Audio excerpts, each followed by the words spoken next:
एक गांव में एक सुंदर विधवा औरत रहती थी।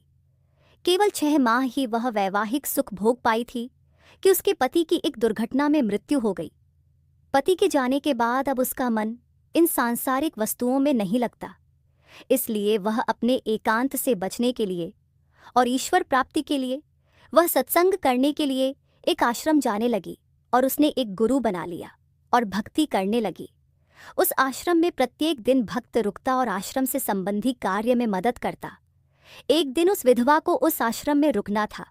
वो सत्संग के बाद वहीं रुक गई और आश्रम में सभी के लिए खाना बनाया और सभी को खिलाया और एक थाल लगाकर उस विधवा ने श्रद्धा भक्ति के साथ गुरु को भोजन कराया और वह उनके सामने धर्म उपदेश पाने के लिए बैठ गई।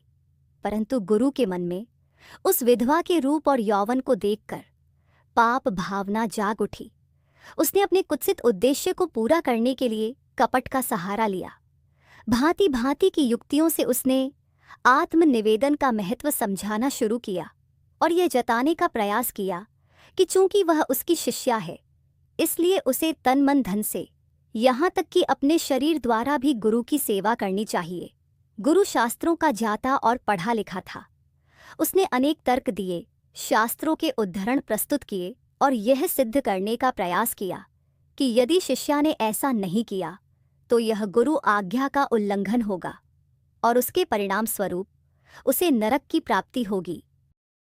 इस रहस्यमयी, भावनात्मक और अद्भुत कहानी को पूरा सुनने के लिए रिलेटेड वीडियो पर क्लिक कीजिए।